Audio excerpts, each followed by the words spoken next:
And we welcome you to this edition of Night Shift. I'm Eric Lopez alongside Bryson Turner coming up on this special edition of Night Shift.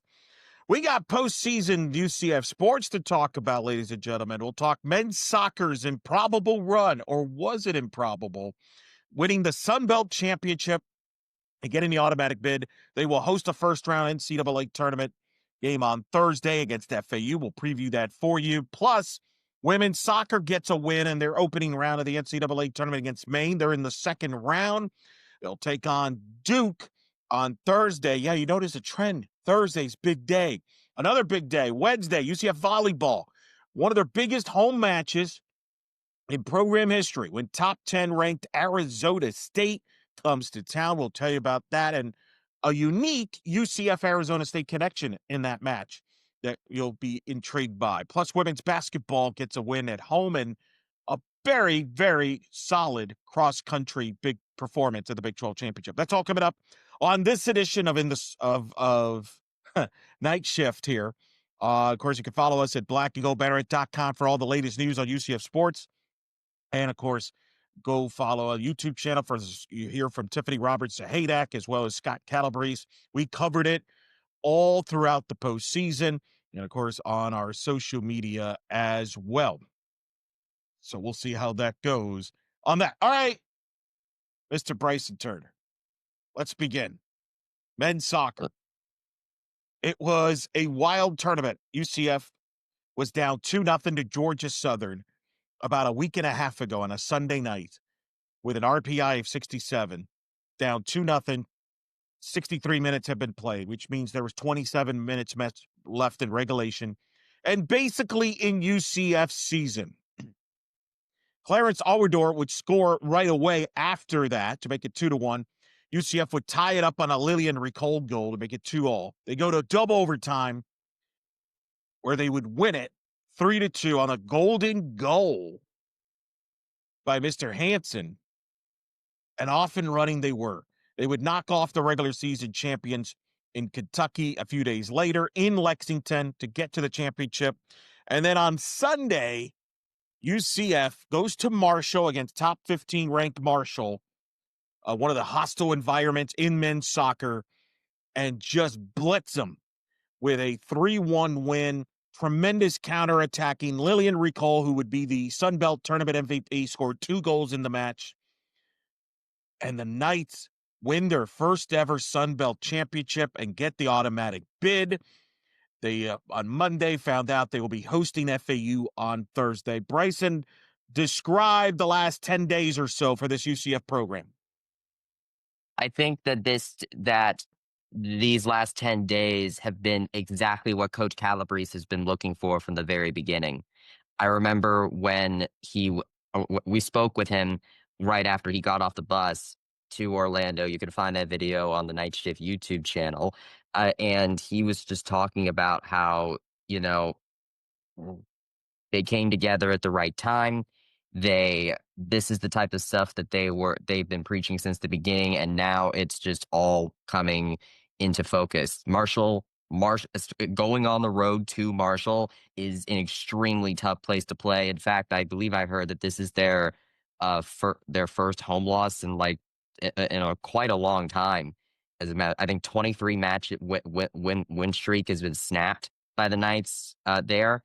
So the absolutely hard task to do, and genuinely, there was a chance that the Knights could miss the tournament if they had lost badly to Marshall. Like a bad loss to Marshall could have knocked them out of the tournament. So this entire week, their potential berth to the NCAA tournament was at risk. They basically went from an afterthought from at the beginning of this week to getting the automatic qualifying bid. It is, I would argue, one of the most meteoric midseason rises of any UCF team I have witnessed in some time. And considering what we were talking about this team after that West Virginia match, I mean, you were there, Eric. It sort of reminded me of the midseason turnaround of last season's softball team. The fact that they're in the NCAA tournament right now is frankly a feat of not only coaching by Coach Calabrese, but of course also this UCF men's soccer team of Clarence Aouador, who set a single season record in assists, Lillian Ricole, 12 goals, and the leadership of people like Wambi Munoz. It's an all around a remarkable season from this men's soccer team. You mentioned that West Virginia match. They were held without a shot on goal, lost 1-0 to a ranked West Virginia team. They were 2-5-1, I believe, at that point. It looked bleak. And so in a lot of ways, this conference tournament kind of was very similar to the season. You dig yourself a 2-0 deficit to Georgia Southern. You lose that match, you're out. You're out. Yeah. I mean, and they find a way to come back from 2-0 down. It was the first time that they had come back from a 2-goal deficit in 7 years. Think about that. Drew Hansen, Clutch Drew Hansen. Well, I wanted to talk about some storylines here. Drew Hansen, we had him at Media Day. I think the expectation would you not agree, Bryce? I think the expectation before the season was Drew Hansen would be one of the main goal scorers on this team. Got hurt early in the year, never really found it during the regular season, only had 1 goal in the regular season. But boy, gets that goal against Georgia Southern and the golden goal, a goal that'll be remembered forever, and then scores the game winner against Kentucky in the second half of the semifinal in Lexington. By the way, the weather for these games were like cold, snow, windy, you name it. But Drew Hansen scores more goals in the Sun Belt tournament than he did in the regular season. Then you got like someone like Frederick Benedicts, who scored his first goal of the year in the championship match to get things going against Marshall. Just talk about those two guys. Well, let's not forget Joey Mueller on the assist with that Benedict's goal as well, because that was an absolute dime of a pass right there. I think what was the genius of this move is that Coach Calabrese has been focusing on Clarence Aouador and Lillian Ricole for most of this season. That has been their main offensive drivers. But in the end, it was these underrated guys like Drew Hansen and Frederick Benedicts and Joey Mueller that ended up producing, I would argue, some of the biggest moments of the tournament. Now, of course, once you go to Marshall, Marshall, Ricole, and Aouador kind of pop back up again. But the fact that that arguably the most impactful names of the tournament, the players that are the difference between UCF making the NCAA tournament or moving forward, surviving and advancing, and then getting eliminated and their season ending, it is the players that we did not see coming from the very beginning of the season, or at the very least thought we would expect more, but then it didn't go as planned. So, just an absolute clutch performance from this fence. I think clutch is really the best performance to describe it, because they performed at the right time. They played their best soccer at the right time. And you got to be playing your best soccer if you want to beat Marshall at Marshall. And even that was a tall order. And Kentucky won the entire conference. So you had to play them on the road. And remember what we said before the Sun Belt Championship, Eric. We were talking about, I don't know if this was on air or not, that the UCF's issue was that they could not succeed on the road. And the Sun Belt Tournament, their very last chance to do it, proved that this UCF team could win on the road. And now they are in the NCAA tournament over the Wake Forest team they lost to at the beginning of the season. If that doesn't show how improved this team got over the course of this season, I don't know what does. Yeah, they had won 1 match away from home all regular season. They win 3 in a span of 7 days, including 2 true road matches at Kentucky, at Marshall. They win the Sun Belt Championship. Scott Calabrese now could say is the only UCF head coach in any sport ever, likely will be the only coach to ever say this, to win a conference championship in the American and the Sun Belt. That's what he's done. That's a pretty unique stat.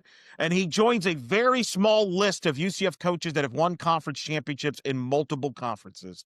Renee Lors-Gillespie, longtime softball coach, won conference championships at CUSA and the American, is one that jumps out.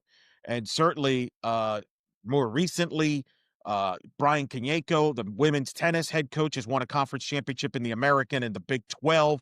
Those are just a couple of names to keep in mind. There's others as well. There's also a longer list of coaches that have led them now to the NCAA tournament in multiple conferences. We've done that. Sydney Ball Malone, obviously, with Big 12 and the American, et cetera. Emily Marin, Tiffany Roberts-Sahedek, who we'll get to in a little bit. But I think this is Scott Calabrese's best job that he's ever done, and he's done a lot of great jobs here, Mr. Turner. It's amazing. This I would say that this is his best mid-season job. I do think that during that stretch where he made the Sweet 16, I think the argument could end up being made that was better overall. That was better overall, like that Cal Jennings period.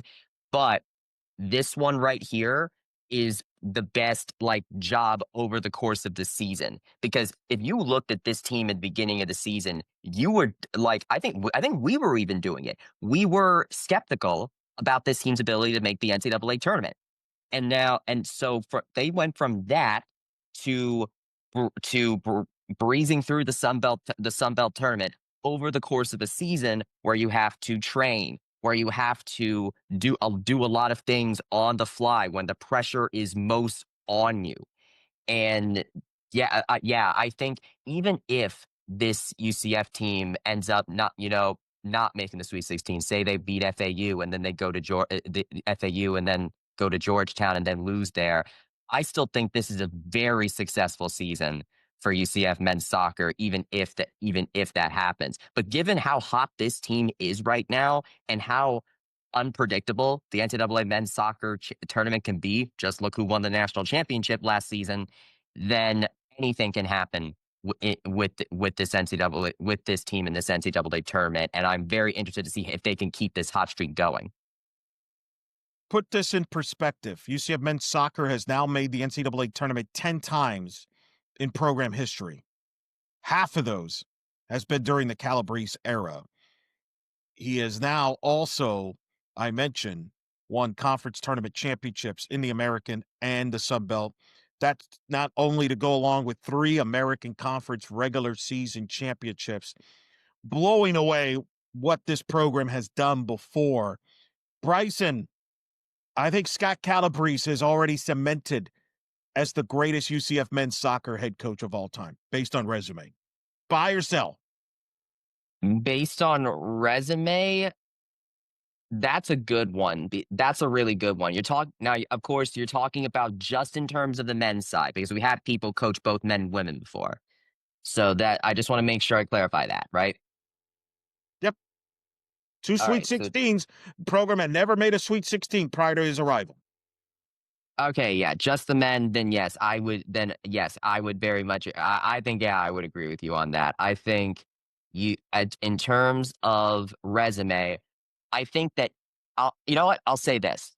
I think that this NCAA tournament appearance right here, you could argue that Bob Winch has a shot at it before this season. I think you could make the argument for it.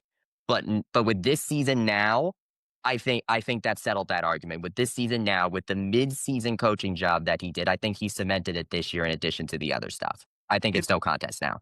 I mean, think about this. Since his arrival here, they haven't gone longer than, I believe, 2 seasons without missing the tournament. Like, for example, he gets here in his first year, 2017. They lose in overtime in the AAC title game. Otherwise, they make the NCAAs that year. They make the NCAAs. They're a national seed in 18, 19, and again in the spring of 21.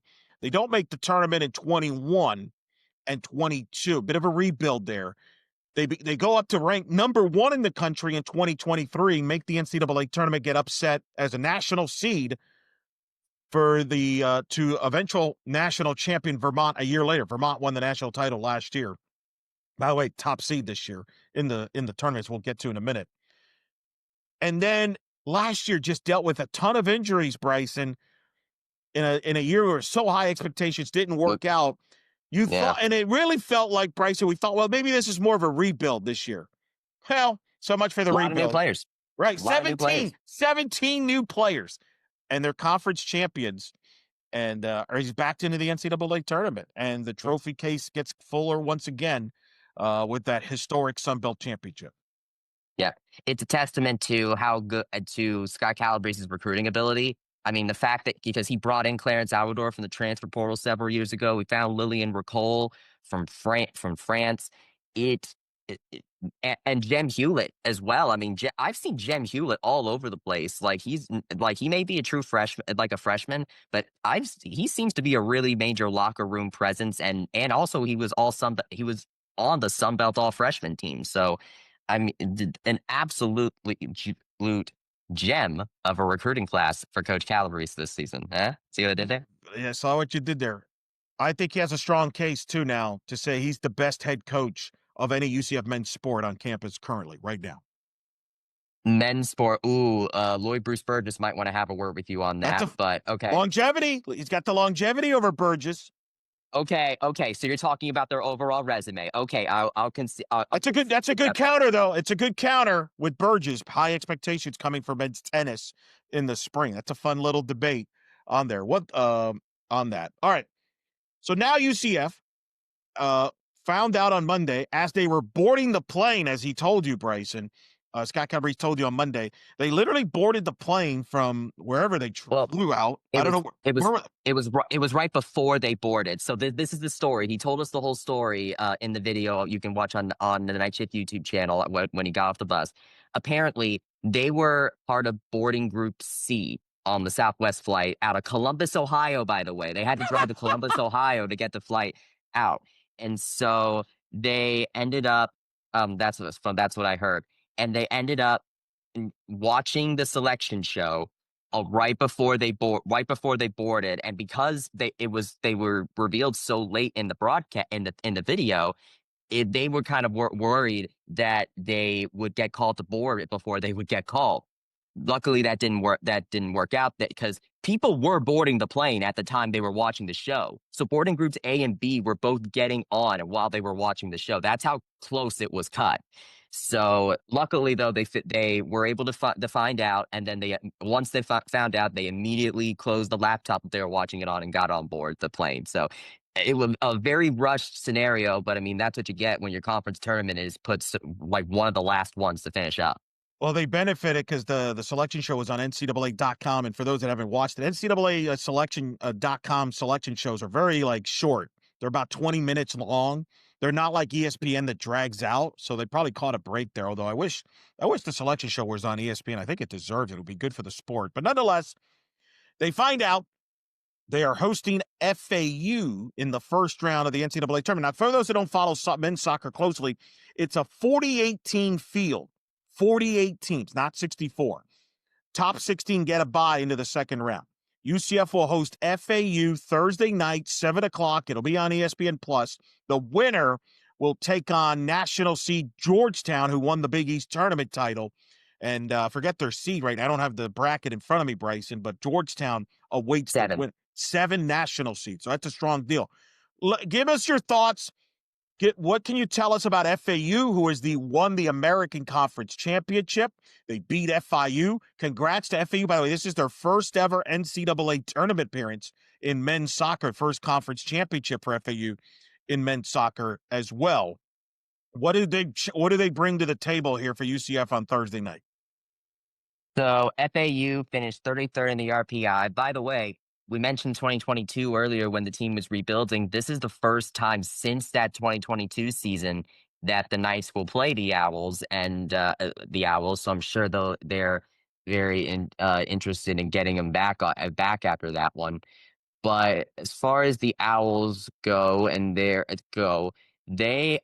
major wins this year, they ended up they beat Creighton, South Florida, FIU, and a road match against South Florida, match against FIU in Charlotte, or neutral match FIU in the American, and then Missouri State. They ended up getting the auto qualifier after winning the AAC tournament, and they are 16. They're 17th in the nation in assists per game, 19th in the nation in points per game, and it looks like they're perfect with PKs when they have taken them.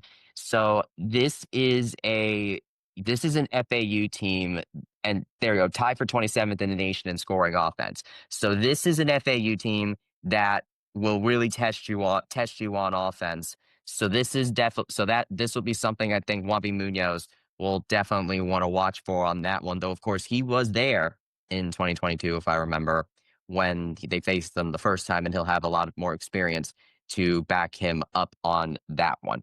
So I can foresee one of two things. Either one, UCF's defense holds up, and this will be and this will be a close one, or I think this could end up being a shootout where UCF's offense has to just outscore the Owls, because Marshall has shown that they can really lay it on when they want to, and I think they're going to have to keep up that kind of energy if they want to keep this going. The good news is that I think they have been faced with the win or go home mentality, because they've already been used to it. Because there's a good amount of teams that they get to this point and it's like, okay, now it's win or go home. FAU might have had it, but I mean, they're one of the more highly ranked teams in the American anyway, so maybe they had expectations to win the tournament anyway. But UCF, they were survive in advance mode for ever since and Sun Belt tournament started, and so you just keep that going into this weekend, this week here, and I think we could see a very impassioned team against the Owls. So it'll be interesting to watch that matchup. It's good that it's at home too. Coach Calabrese, I remember saying like that it's a good thing that it's at home, because they've been on the road now for the past for that whole week of the Sun Belt tournament, and then they were at Marshall right before that for the regular season matchup right before that. So they've been out on the road for a little while. So I bet you it's a relief for them to be able to stay home for this one. Should be a good one. Offenses, both teams could put the ball back in the net. Should be a fun one. UCF FAU, the winner will play at Georgetown this weekend. Georgetown won their second consecutive Big East tournament title. They have become a perennial NCAA tournament program. They've made 14 of the last 16 NCAA tournaments. They're one of the nation's best when it comes to defense, only allowing a .74 goals against. They have the Big East midfielder of the year. It's Zach Zhang, who's one of the best players in the country. He scored 13 goals this year. So a big challenge to whoever wins UCF FAU. But men's soccer tournament tends to be a little unpredictable. Wild stuff happens where you have unseeded teams making the tournament. Interesting note, this is only the second Calabrese team in the NCAA tournament to be unseeded. The other team that was unseeded was this team in the spring of 2021. I think it worked out for them. They got to the Sweet 16 in that one. So should be fun. And then if you were to get past Georgetown, if you're UCF, if you get past FAU and Georgetown, that gets you to the Sweet 16, where in all likelihood you could be seeing the second seed in the NCAA tournament. So unless they were to get upset. So no, the Sweet 16, they will be faced with the team that makes it out of West Virginia, St. John's, and 10 seed High Point. Oh, that's right. The 10 seed. Yes. The High Point. What seed is High Point? High Point is 10. That's right. 10. Then you get the 2 seed in that side of the bracket there. Yes, which in this case is Virginia. By the way, UCF right. I skipped ahead there. That's what happened there. UCF is in the same bracket quadrant as Marshall and West Virginia, by the way. Yeah, they stacked it up. 4 bids, by the way, for the Sun Belt. In this 40-18 field, Marshall, West Virginia, UCF, Kentucky, all in the NCAA tournament. Georgia Southern, one of the first 4 out in the tournament for the Sun Belt this year, in year 3 of its incarnation.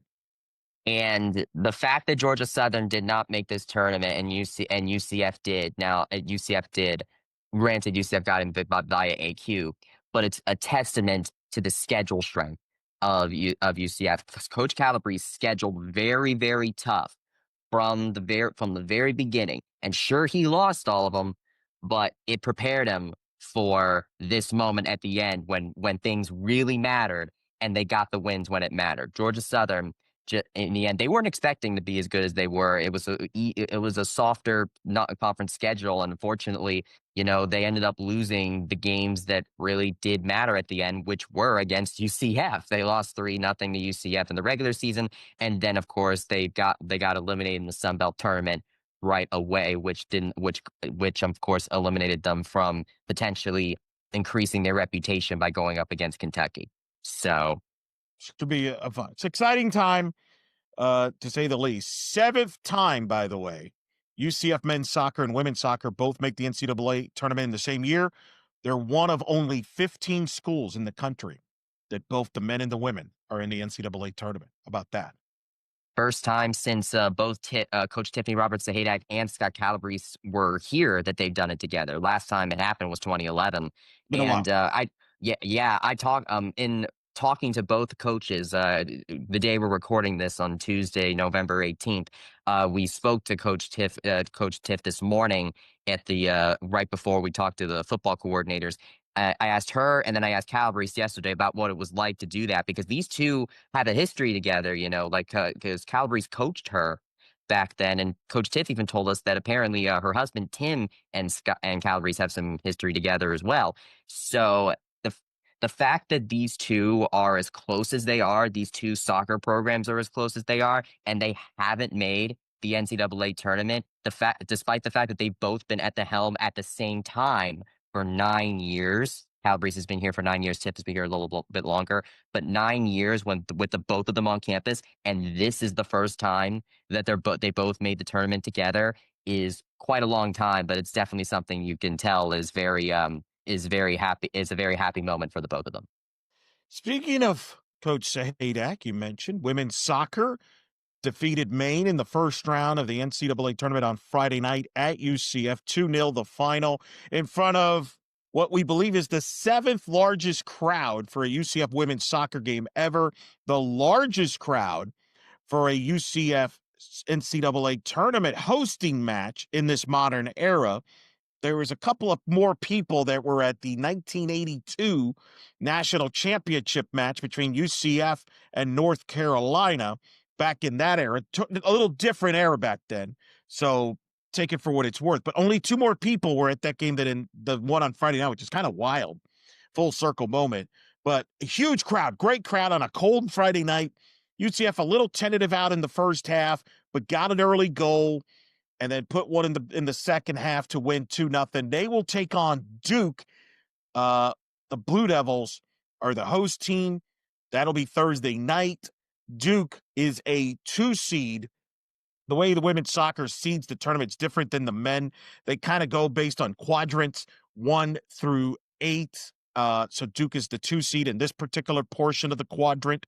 But first, before we get to Duke, Bryson, quick thoughts on Maine. First win for UCF at home in an NCAA tournament match since 2014. Largest home crowd for any men's or women's NCAA tournament soccer match to date on Friday night. Really a great night overall for the program. Oh, absolutely. I think they got it's funny because talking to Coach Tiff this morning, she said that she felt a lot better about the game now than she did talking to us right afterwards. You can watch both of those videos on the NightShift YouTube channel, but I can see why in the moment you might be a little dissatisfied with a game like that, because Maine was actually able to get a shot on goal in the relative early stages of this one. That Genesis was able to put the stop to right there. So I can understand why you'd be a little bit oh man about that game. But that being said, UCF was able to come back. Rahana Reed got one in the back of the net in the 21st minute with Liz Royden and Gouda Frankie on the assist. And Frankie ended up getting another assist later on in the match alongside Noki Hamano, with senior Hannah Boughton, Baylor transfer, getting her first goal of the season. Gouda, by the way, hadn't gotten any goals or assists this season. Those are her first 2 assists of the entire season up to that point. So even women's soccer, some new players making some highlights this late into the season. So even though I think maybe it was a little bit of a struggle later, maybe a little bit of like first match jitters potentially. I mean, you potentially it has been a bit of a lull since UCF plays in the Big 12's tournament. So that could easily be a factor in there. But they pulled through. They managed to have a very healthy lead, and that they didn't beat themselves. And now they go to Duke, where they are going to get tested because every single one of the 4 teams that are going to be in Durham are national seeds. It's a Big 12, and in fact, 2 Big 12 teams and 2 ACC teams are both going to be there. So it'll be whoever gets out of this one is going to be well positioned, I think. Yeah, Duke from the ACC, and then what? Kansas And and Louisville. Louisville are all going to be playing in Durham. Duke is the host in this quadrant. What does Duke bring as a challenge to UCF? So Duke is one of the most high-powered offenses in the ACC. They attempted the second most shots in the conference with averaging 22.75 a game. Average 8.26 of them were on goal averaging. So that's the third best. They have all ACC first teamer in Nina Maestrella, 15 goals, tied for the second most in the ACC. Their back line has also done a very solid job, anchored by an all ACC third teamer in Cameron Roller and an all ACC freshman selection in Daya King. The thing is that the reason that I say that their back line is very stout is because their goalkeeper, sophomore Caroline Dysert, is actually 7th in the conference in goals against average at 1.072, and then 11th in the conference in save percentage at 71.2%. So when the ball is shot to her, she has not saved the ball as much as other goalkeepers, in particular, another sophomore in Genesis Perez Watson. So I think this Duke team is very interesting. So I think what's going to happen is UCF's backline with Jada Sylvester there leading the way there. Coach Tiff highlighted her in her press conference this morning, that they're going to really get tested. They're going to have Coach Tips mentioned that Duke is on ball a lot, and they're going to have to be used to that. So yeah, so I think the back line and Genesis, by the way, Genesis too, this is going to be a very big test for them with such a high-powered offense. But if they are able to hold it, then considering the dynamic duo of Liz Warden and Rahana Reed and how they've been doing this season, I think that there is an opportunity here for UCF to get an upset, because while they haven't maybe shot the ball as much, they have been very shrewd with their goals and have managed to optimize fairly well with that. The good news is they are accustomed to playing this type of team with the style of play. In fact, I would argue the last 3 Big 12 teams they played all have similar styles. BYU, a match that you and I were at on their last regular season home match where they beat BYU 2-1. BYU is a team that is among the nation's leaders in shots per game and possession. Texas Tech is a team that controls the ball and likes to have possession a lot and put pressure on and have the defense on their heels. UCF got a draw in Lubbock. Colorado in the Big 12 tournament with their high-powered offense controls the ball. So UCF's had mixed results. They went 1-1-1 in that deal, but they're not going to be strangers to this style of play against Duke, which I think will help them. Whereas, and I think, I've talked to the coaching staff about this throughout the year. This is one of the differences and the pluses of being in a conference like the Big 12, which, by the way, has 8 teams in the top 30 in the round of 32. All 8 teams advanced. This ACC I would call this little part of the quadrant that you're talking about in Durham a Big 12 ACC challenge. The 2 best conferences going head to head. Let's see who wins. But with respect to the American, who I enjoyed it as much, and it was a great league and fun, and the UCF had success. They didn't have this type of variety of style, especially offensively. So when you get to the NCAAs, it was a little bit of a challenge of trying to figure things out. UCF will have been tested. Now, I'm not saying that they're going to win, but the fact they've already been battle tested in this type of style of play, they won't be fazed by this. It's about execution, Bryson. UCF has to maintain possession of the ball. They got to be smart with possession. And to me, the key player is UCF's midfielder, Hamano, who Coach Sahedek told you is fine and ready to go in this match. They've got to be sound in their possessions. They've got to finish plays off, and they've got to, and then they got to help Genesis Watson. You know she's going to make a save or two, probably to help them win this match. But you can't let her get peppered by shot after shot by Duke. Yep. That's going to be the key here. No, yeah, Duke, because again, Duke is prone to doing that, as I was talking about earlier. One other cool storyline about this match is that this will be a showdown of the 99ers with Tiffany Roberts-Sahadak's 99er teammate, 1999 FIFA World Cup teammate Carla Overbeck. The captain of that team, by the way, is the assistant coach over at Duke under head coach Kieran Hall.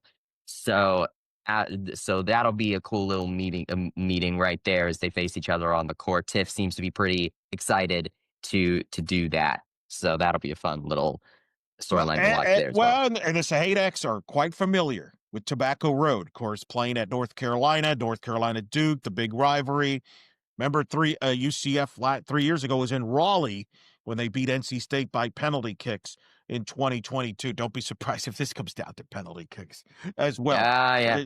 UCF, hey, I mean, UCF got to penalty kicks the last time they were in the NCAA tournament against a pretty good team. So anything can happen when you get down to that. UCF Duke, 6:30 Thursday. I believe it's on ACC Network Extra, which is also the same streaming. ESPN Plus. ESPN Plus. There you go. So you don't have to worry about any simple ESPN Plus. Folks, get your multiple tabs ready on Thursday. As I'm calling it, it's Super UCF Thursday because, my goodness, folks, we got UCF Duke at 6:30 from Durham. At 7, UCF men's soccer hosting FAU on ESPN Plus. And at 7 o'clock tip from Daytona Beach, UCF men's basketball will take on Pittsburgh on ESPN2. Bryson will be in Daytona. I will be at UCF in Orlando, where are Stephen Brown, Stevie B, for men's soccer. And we're all going to be following women's soccer. How are we going to do this, Bryson? We're going to have like 4 eyes and like 4 laptops or something. Yeah, it's going to be a lot of tabs open. Hopefully the internet connection in the Ocean Center will hold up for that. But I'll definitely be keeping an eye on that because because it's one thing for all of these events to be on the same day, but all 3 of them are going to be going on simultaneously.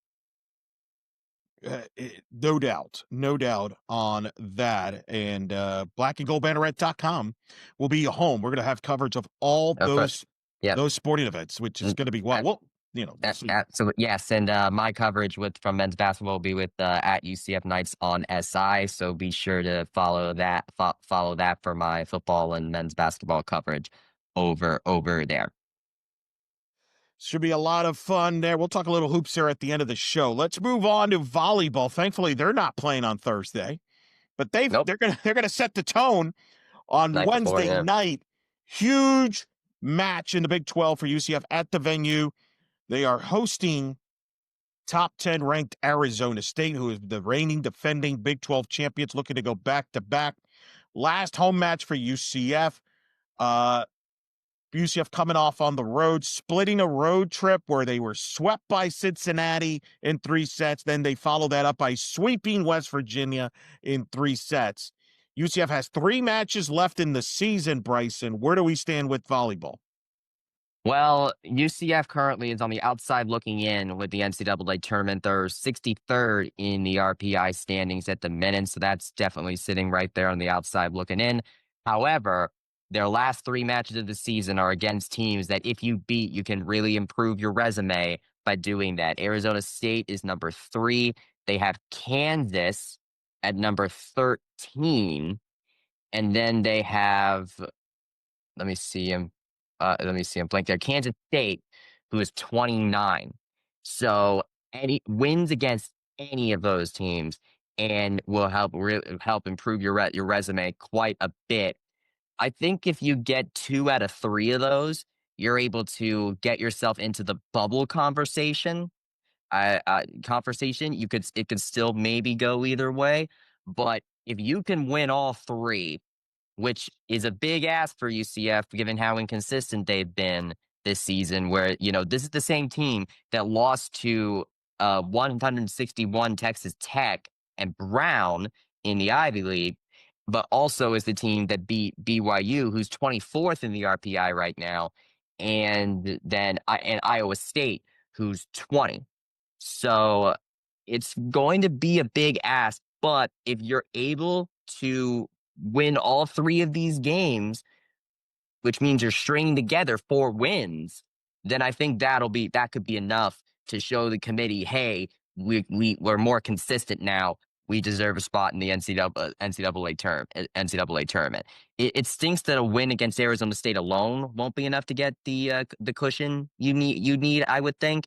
But the fact that this team is able to be so close to to an NCAA tournament bid in year one under Matt Botsford, I think with a young defensive line as they've had, as they've had with the some of the rebuilding they've had to do, it's a solid start. It's a solid start. So UCF in the low 60s RPI takes on this juggernaut Arizona State. Tell us a little bit about Arizona State. What makes them so good? A team that, let's be honest, is a team that could is expected, I think, to make a deep run in the NCAA tournament. They're still fighting for, as I mentioned, Big 12 championship, but also a high national seed. They're one of the top 10 teams in the country. They've been, I believe, top 5 in the RPI going into this match. So it's a massive match. Tell us a little bit about Arizona State. Well, Arizona State is very it really benefited from the fact that the Big 12 is currently the number one ARP conference in college volleyball in the RPI rankings at the minute, even ahead of the iconic Big 10. So they have sweeps against Colorado and BYU. They actually lost at Iowa State, but then they beat Kansas on the road, and then a home match against TCU. So this Arizona State team is definitely battle tested to be sure. Though that Iowa State loss shows they can be beaten on the road, and it took 5 sets for them to win at Colorado, at BYU, and at Kansas. So I think Arizona State is not infallible on the road. But that being said, they are 26th in the nation in hitting percentage right now. They're 9th in the nation in blocks per set. They're 13th in the nation in opponent hitting percentage. So they are a very well-rounded team. And it's going to take, I would argue, UCF's best performance of the season to pull off the upset here. I think UCF is probably going to have to return that defense in kind. UCF has been known to block quite well in certain instances, and I think they're going to have to do that again this time around if they want to pull off the upset in the venue. But if there's any place where they can do it, I think the venue is the place where they could do it. Like I said, Arizona State, they've been taken to the wire on the road this season, even against top teams. This is the second highest ranked Big 12 team UCF has played at the venue in the 3 seasons. Do you want to take a guess, Bryson? Who was the only other Big 12 team they played that is higher ranked than this Arizona State team? Texas in 2023. Very good. Very good. Yeah, you didn't get tricked by that. That's very good. That's exactly what it was. That was a team, by the way, that went on to win the national championship, went their second straight national title that year. So this is a loaded Arizona State team, to say the least. And an interesting connection in Florida, Bryson, because they got one of the best setters in the state of Florida to commit to Arizona State, who has ties to the UCF family, don't they? Yes. So recently on Arizona State's social media, they officially unveiled the commitment of El Matola, who is a setter. If that last name is familiar to you, that's because she is the daughter of Chad Matola, UCF Hall of Famer in baseball, and Emily Matola, or as UCF volleyball fans might know her, Emily Kleiser, who has the most career assists in UCF volleyball history. Her brother Luke Matola is on the UCF baseball team right now.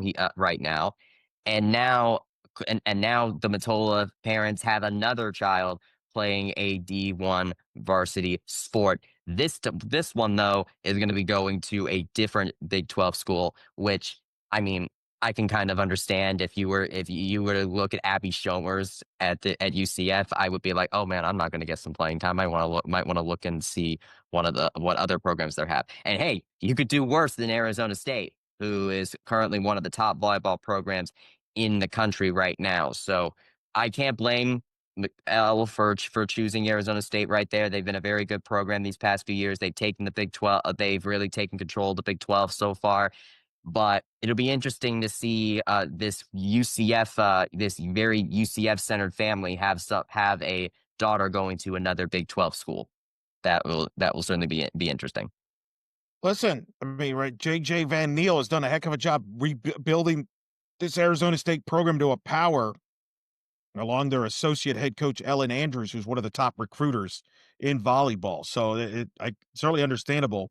Sources tell Black Gold Banneret, Bryson, that Ellen Matola and Emily Matola, possibly Chad Matola, will all be in attendance at the venue on Wednesday night for the big one against Arizona State.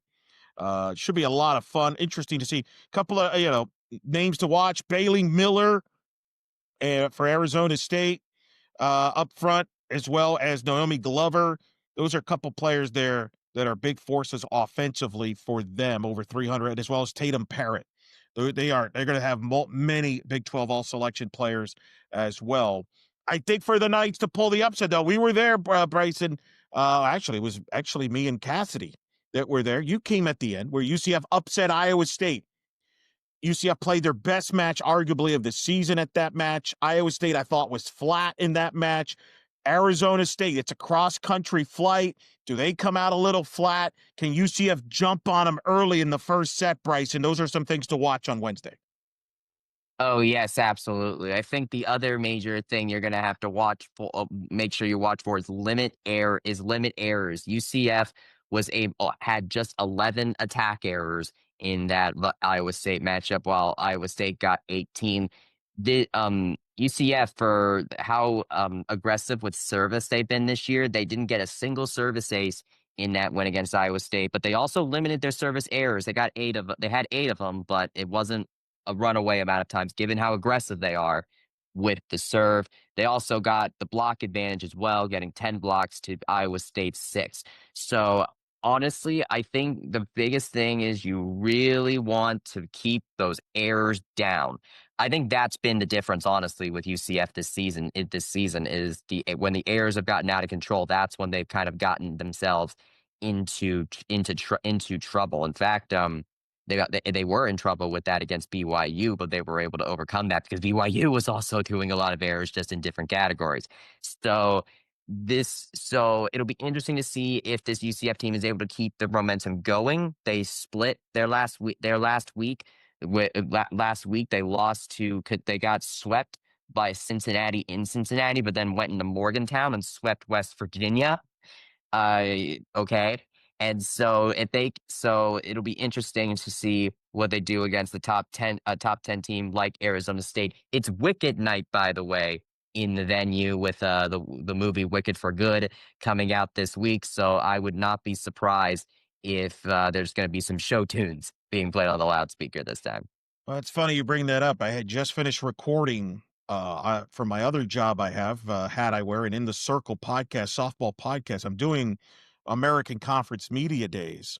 I interviewed the North Texas pitcher by the name of Annika Anderson, diehard Wicked fan. Spent like 5-10 minutes talking about Wicked. So she is getting ready to watch the second movie. I believe it's the second one, I guess, that's coming out. It's the second one. It's called Wicked for Good. Yeah. Very, very highly anticipated. I watched the first one. Good movie. Are you a diehard fan of Wicked? No. Okay. Nah, Okay. All right. no. I was gonna say. No, I am just an appreciator. Like, I just game recognizes game kind of guy.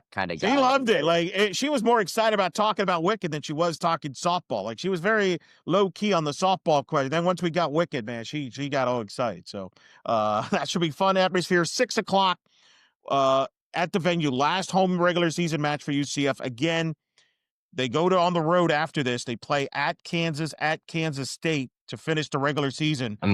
Flip those. Right, go to Manhattan. Yeah, go to Manhattan, then finish at Lawrence. Yeah. Gotta win. If you win 2 out of 3, You go 9-9 in the Big 12. I think you're in the conversation, you're in the room to possibly get into the NCAA tournament. It's a very soft bubble this year, very soft bubble. So that works in UCF's favor. And when I mean soft bubble, I mean there's not a lot of quality in the bubble this year. So if UCF were to win 2 of these 3 matches, let's say it's Arizona State and one of the Kansas schools, that's going to jump their RPI into the low 50s, probably, maybe even high 40s. That might be enough to get them in as one of the last teams in. Boy, what is it about these last teams in with UCF? But that's what it takes. I think anything less than that, they're out. They're not making the NCAA. Yeah, I think so. The fact they're even in this position at all, though, like I said, I think is very emblematic of the progress that has been made in this first year under Coach Botsford. Even if they end up missing out, I mean, the fact they're even still in it in the first place, especially with some of the losses they've had. I mean, those Brown and Texas Tech losses are unfortunately going to haunt them. But the fact that you have team that played those matches but are also beating BYU and Iowa State really shows just, you know, there are no certainties with this team at all. The low bar has dropped to the floor, and then the high bar has hit the ceiling. You can land anywhere in the room on any given night with this team. All right, so that'll be at 6 o'clock. Couple quick things before we go. We've gone long, but there's been a lot to discuss. Nightcap. Check out Nightcap, blackandgoldbanneret.com. And one of the things you're going to be focused on, Bryson, on the next Nightcap here, depending on when this comes out, will be on the site. Cross country, Big 12 championship, a success?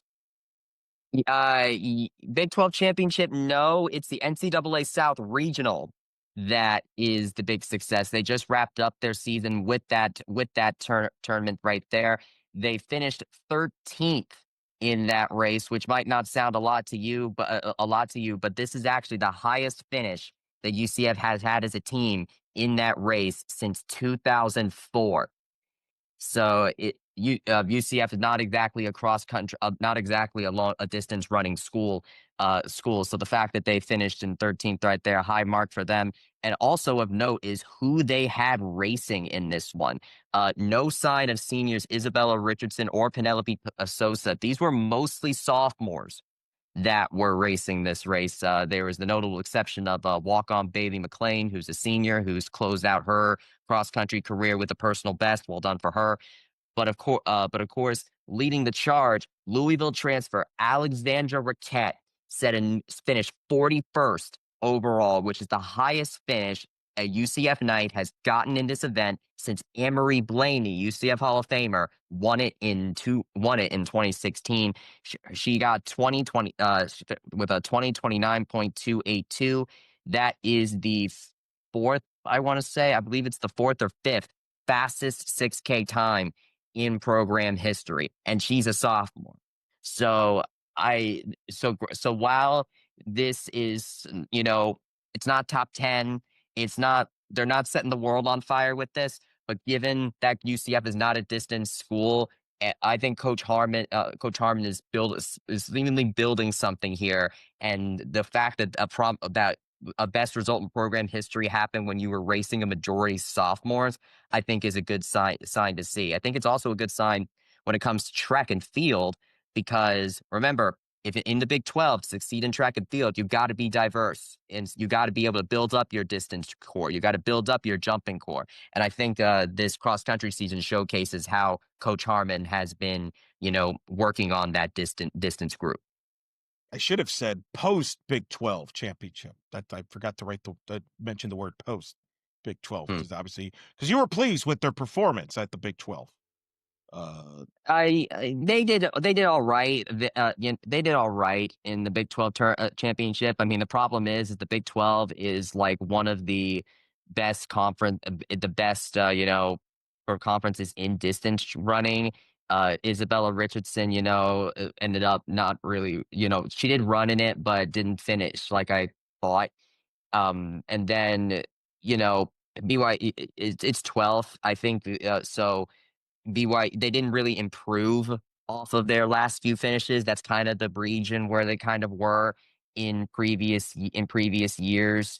So it was okay. It was okay, but here it is. They have since joining the Big 12, they haven't finished higher than 11th.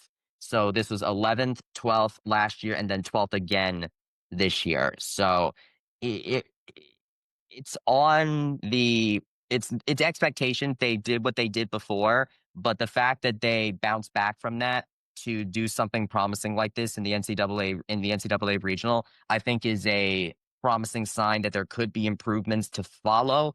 It's just it'll be interesting to monitor how this cross country team kind of develops as they truly get into the Big 12 era.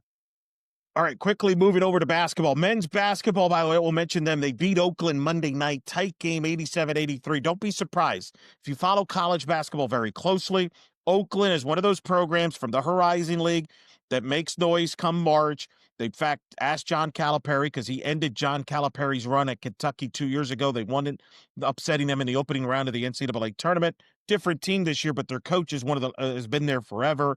They have been battle tested already this year. I believe they played Houston, Purdue this year. So no surprise that UCF had a tough game with Oakland, especially following the big win at Texas A&M on Friday night where they were down 14 and came back. Carmelo Pacheco had a big game in the win in College Station, and that one among others. Good balanced scoring, still well led the way in the win against Oakland. Up next for UCF men's basketball, as we mentioned earlier, Thursday night, Pittsburgh at Daytona, 7 o'clock, ESPN2. Bryson, your thoughts on hoops through the A&M win in the Oakland game, going real quick to Pitt now. Uh, well, they show that they can compete with with I would argue some very solid teams. Oakland is of course a mid-major power. I would argue Greg Camp is a fixture there, and then you have Texas A&M, who going on the road and being that any road win you can get is a very good sign there. Oakland showcased something that I saw once again with Vanderbilt, where the 3-point shooting seemed to get them a little bit, where they left kind of at least one 3-point shooter to just drain as many as he could.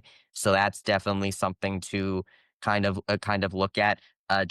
Luckily, they had a great performances out of Jermichael Stillwell and Demas Folks against Oakland, both of them familiar with the Golden Grizzlies because they were with Milwaukee, another Horizon League team, last season. So saw the performance there. Couple technical fouls I noticed, so that's probably a good learning Yeah, a little experience right chippy. there. Yeah, the officials like to showcase that they're really, they think people are there to watch them officiating there. What did Johnny Dawkins say about his team overall now? They got to play Pitt. I personally think there's still some things they got to work on defensively. I still have questions there. They had their first off night shooting from the three. They had been shooting over 50% from the 3-point line prior to the Oakland match. Now, listen, you're not expected to keep that pace going. So they had their first off night shooting from three, but I still think there's potential there. And I do like the way they distribute the basketball. I think they've been averaging around 18 assists as a team. That's top 20 in the country. But they got to shore some things up if they want to get a win against Pittsburgh on Thursday, don't they? Oh yeah, absolutely, absolutely. They're a very streaky team. I mean, they went from like missing 10 straight baskets to then making, I think, what not to not missing them for like a good few minutes. So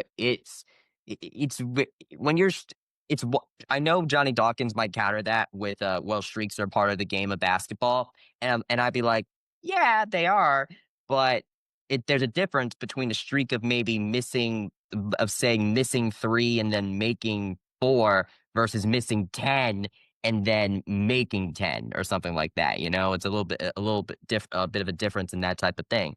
So it'll be interesting to see if this team is able to be more consistent. I like the way they crashed the glass against Oakland. Hopefully that continues with the likes of Jermichael Stillwell. John Bull's development has been interesting to watch. It'll be interesting to see if he shows some progress as well. So I feel like this team is kind of like, in a way, kind of like how volleyball was.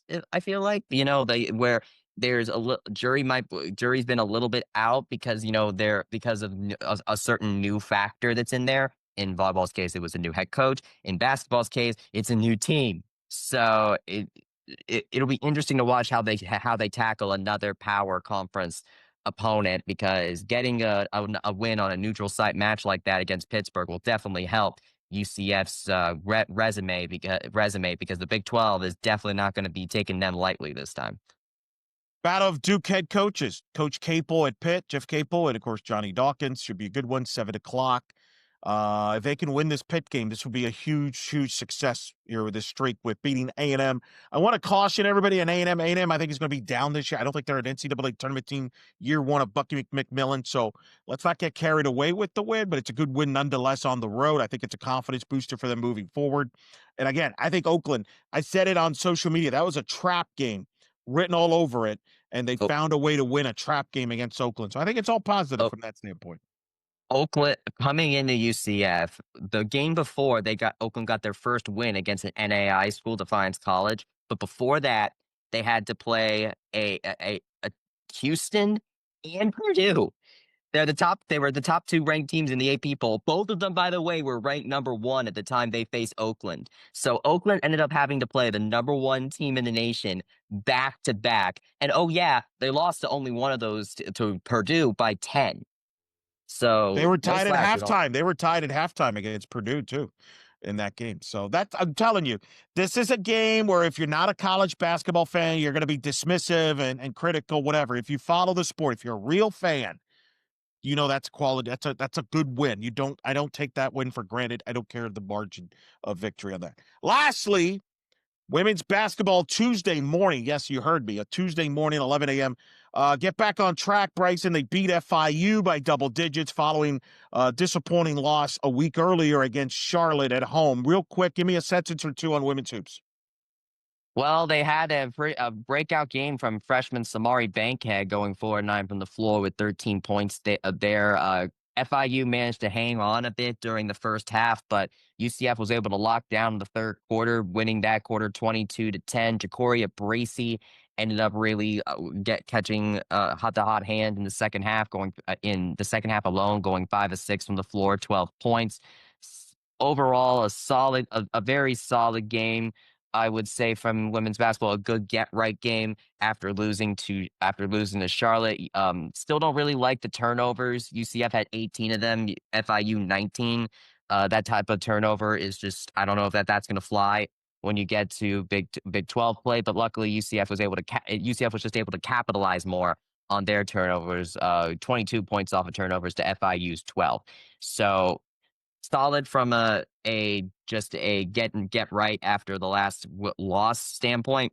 But that being said, looking at what the stats, it'll be interesting to see if they can continue to really, learn each other and get ready for a not as forgiving Big 12 schedule later on. More on that on Nightcap. More on that on blackgoldbanneret.com. Of course, we'll have coverage on YouTube as well with all the post-game pressers there. I believe Stevie B was at the women's game against FIU. That he was. On that one. All right, one more time. Reminder, busy week at UCF. Wednesday night, UCF hosting top 10 ranked Arizona State. What's the highest they're ranked in the book? Because there's like multiple polls. What are they, 8, 9, I believe is the highest they're ranked? They're not 9. Number 9. 6 o'clock, Despina Barton will be on the call, I believe, on that match there. So watch that on ESPN Plus there. And then with Ashley Clifford. And then Thursday, 6:30 from Durham, ESPN Plus, UCF at Duke. That's a Duke-produced broadcast on that one, so you've been warned. 7 o'clock. UCF men's soccer hosting FAU, 7 o'clock, ESPN Plus. Hopefully you can get out there.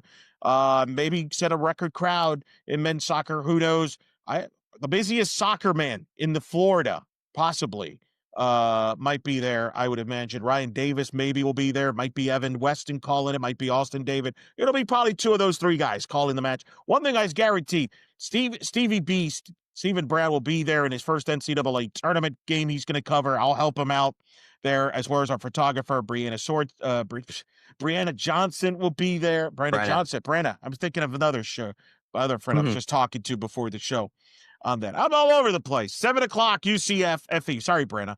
But I hooked her up to a couple of World Series, so she'll forgive me. UCF, FAU men's soccer, 7 o'clock on ESPN Plus.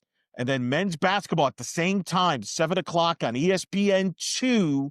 Rich Hollenberg and Miles Simon will be on the call on ESPN2. Rich Hollenberg, of course, the pregame host of the Tampa Bay Rays. If you watch baseball in the Rays, Miles Simon, former guard for Arizona, national champion in 1997. Bryce was not aware of any of that at the time. So, that's all new foreign to him. But he will be in Daytona. Check out his coverage where? At UCF Knights on SI. You can also just follow me on my personal Twitter account at it's Bryson Turner. Fall ball wraps up for UCF softball this week because, of course, we have more stuff. Wednesday, Thursday, Friday, 5:30, Citronauts versus the Knights. I don't know when I'm going to be out there. At some point, probably Friday, because I'm going to be everywhere. Bryson and I, we will talk baseball, softball, fall ball, but when teams have success, we got to put it on the back burner. So we will talk baseball, softball down the road here on Night Shift. And then, yes, football will play Saturday against Oklahoma State on ESPN plus 4 o'clock on that one. Brian Custer and former Knight Leger Duzable will be on the broadcast for that football game. We may have another podcast to break down football. If not, look at our last Night Shift Live. Me and Steven broke down the Texas Tech I don't even know how would you describe that game? Bryce, you were on that show. It was let's just call it a learning experience. You can watch what Bryson, Steven, and I thought of that football game and even teased a little bit of the Oklahoma State game. We may do well, it won't be me. I just follow winners. But there might be another podcast of talking football for all of you that are still invested in this remainder of this as UCF plays out their season. BlackandGoldBanneret.com will have all the coverage like nobody else does and every UCF sport throughout on blackandgoldbanneret.com. Subscribe to the YouTube channel where I have all the post-game coverage. Subscribe to the podcast feed. Subscribe as well to all the and follow all the social media platforms for Night Black and Gold Banneret. For Bryson Turner, I'm Eric Lopez. We hope you've enjoyed this edition of Night Shift. Enjoy the UCF Equinox this week on campus and everywhere else.